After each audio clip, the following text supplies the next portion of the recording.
প্রধানমন্ত্রী জননেত্রী শেখ হাসিনাকে সসম্মানে বাংলাদেশে ফিরে এনে তাকে আবার পুনরায় বাংলাদেশের প্রধানমন্ত্রী নির্বাচিত করা হয়।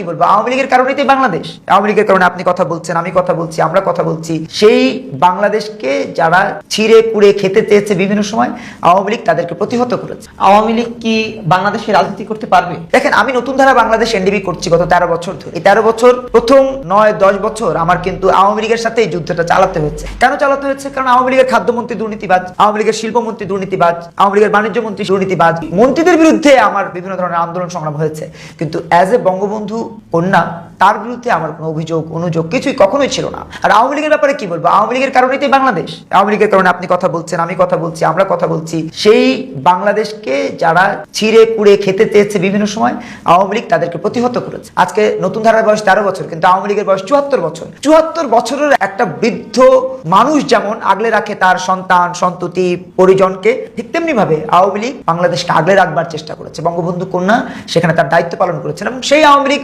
বাংলাদেশে ফিরবে কিনা সেটা স্পষ্টভাবে বলতে যদি হয়, তাহলে আমি বলবো এটা রায় দেবে সেই 6 কোটি মানুষ যারা ভোট দিতে যায়নি। এত বড় কলিজা বের করে নাহিদকে দেখিয়েছে, দেখো আমাদের কলিজা কত বড়, আমরা ভোট দিতে যাচ্ছি না। হাসনাতকে এত বড় কলিজা বের করে দেখিয়েছে, দেখো আমাদের কলিজা কত বড়, আমরা ভোটকে প্রত্যাখ্যান করছি। সেই সাথে 2,28,00,000 মানুষ না ভোট দিয়েছে, তাদেরও বিশাল বিশাল কলিজা বের করে এই জামাতের আমির শফিককে দেখিয়েছে, শফিকুল ইসলাম মাসুদকে দেখিয়েছে, জামাতের যে 64টা তথাকথিত এমপি হয়েছে তাদেরকে দেখিয়েছে, দেখো আমরা তোমাদেরকে না ভোট দিয়ে তোমাদের টোটাল কার্যক্রমকে বয়কট করছি, না বলছি। সেই মানুষগুলো অর্থাৎ 2,28,00,000 এবং এখানে 6 কোটি, প্রায় 9 কোটি মানুষ রায় দেবে। আমি মনে করি তাদের রায় অবশ্যই আওয়ামী লীগের পক্ষে যাবে, অবশ্যই বঙ্গবন্ধু কন্যার পক্ষে যাবে, এবং সেই রায়ের মাধ্যমে আওয়ামী লীগ রাজনীতিতে একদম আমূল পরিবর্তনের ধারায় তাদের আবহমান বাংলার যেই চিন্তার জায়গা সেটিকে প্রতিষ্ঠিত করবে, এটা আমরা প্রত্যাশা করি। সেই সাথে এটাও প্রত্যাশা করি যে সেই দিনগুলোতে অন্তত এই নাহিদ হাসনাতদের মতো 3 চোখার রাক্ষস খোকরদেরকে আমাদের দেখতে হবে।